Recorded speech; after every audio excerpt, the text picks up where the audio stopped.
बड़ा सौभाग्य ए धरती का जहाँ पर आध्यात्मिक चर्चा पर चर्चा, देवी देवता का उत्पत्ति, आगे आने वाला दिन नवरात्र का महीना आवत, 9 दिन नवरात्र है। 9 दिन में 9 दुर्गा का प्रारूप होला। बड़ा बड़ा भजन देवी गीत सुनल जाला कि माई का नथुनिया चटकार बा, तो केहू गावला कि माई का पैजनिया झमझम झमझम बाजेला, केहू गावला माई का टिकुलिया चटकार बा। तो उस समय आ सुनहू वाला बड़ा प्रेम से सुनेला। एक ठे गीत माई जी को 9 दुर्गा का प्रारूप हमें आप लोग के बीच में भेजे थे। वह संकेत हो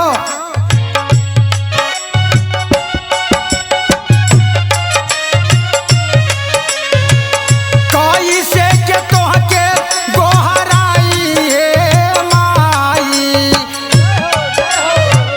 कैसे के तोहके गोहराई हे माई, नामवायने का कैसे गाइए माई।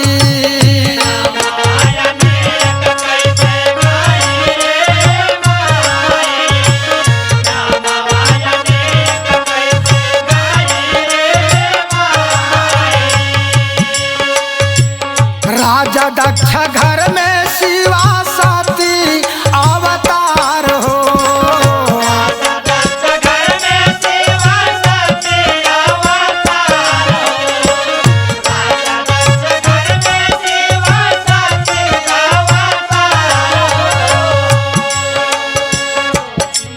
ए माता रानी के गीत के ऊपर हमारे छोट भैया गायक कलाकार भैया लाल उर्फ दादू आपके तरफ से ये 105 रुपया और साथ साथ एक सफा भी आपके द्वारा प्रदान भइल। माता रानी आपके सुखी रखें। और कहना हो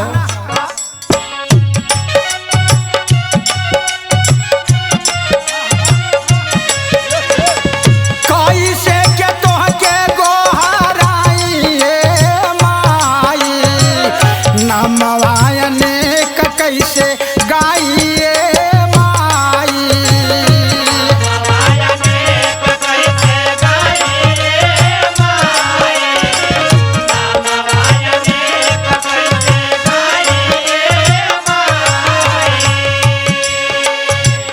राजा दक्ष घर में शिवा सती अवतार हो,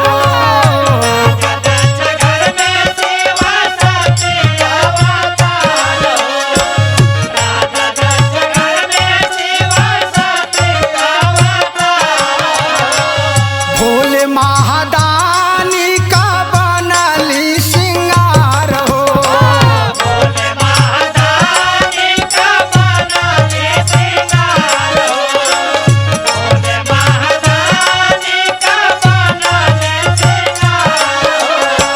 सती सत्य हवन कुंडा जाइए माई, सती सत्य हवन कुंड जाइए माई, नामवायने का कैसे गाइए माई।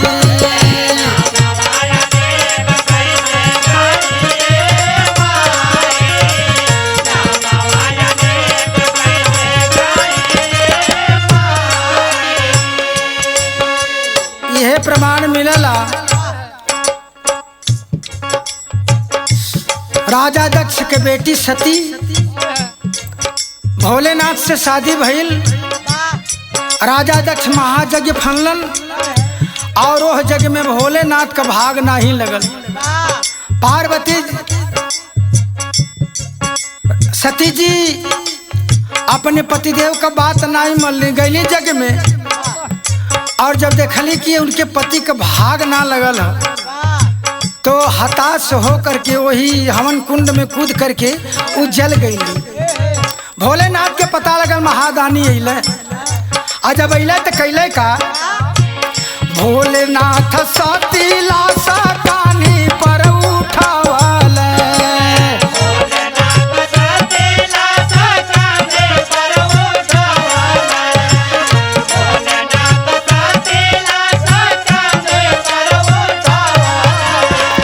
भूमंडल के चारों ओर फेरा वाला गावले।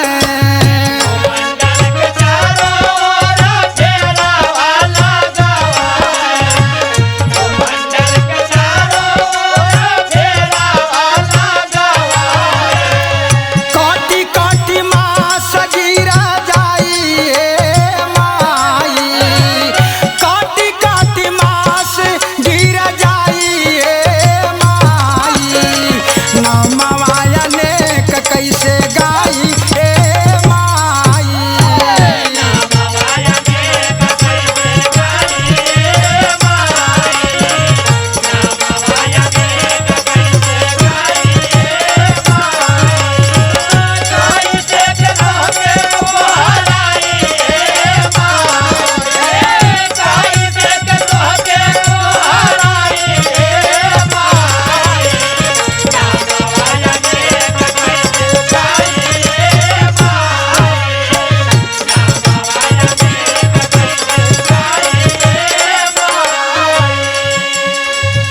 उहे जहाँ जहाँ कट करके उ मांस कलोथड़ा गिरल, शरीर का अंग गिरल, उहे नौ दुर्गा का प्रारूप भइल।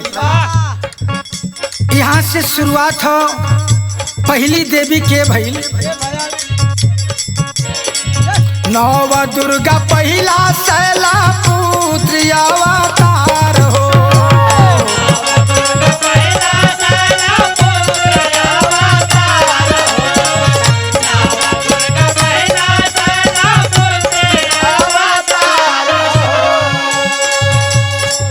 ब्रह्मचारी पूजा रचना किए करातार हो।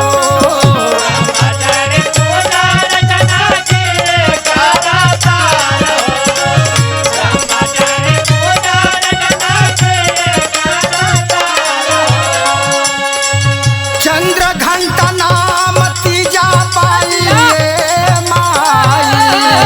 चंद्र घंटा तीजा नाम पाई ए माई।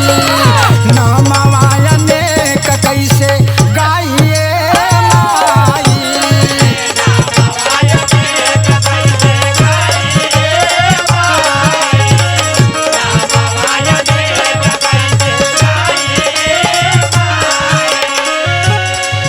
चौथा नाम कुसमंडा माता जी कहली।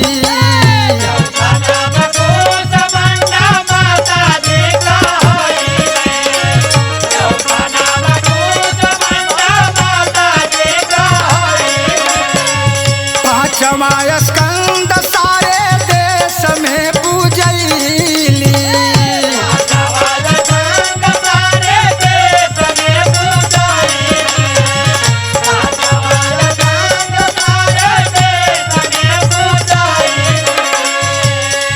भगतन का बाटू सुखदाई ए माई। भगतन का बाटू सुखदाई ए माई। रामायण का कैसे गाई ए माई।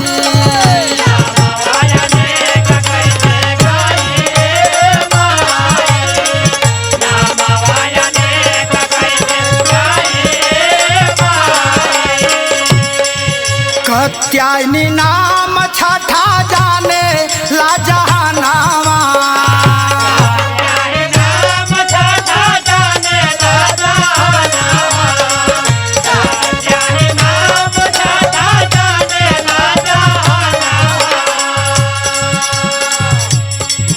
काल रात्रि सप्तमी के राहे शुभ दिनावा। के राहे शुभ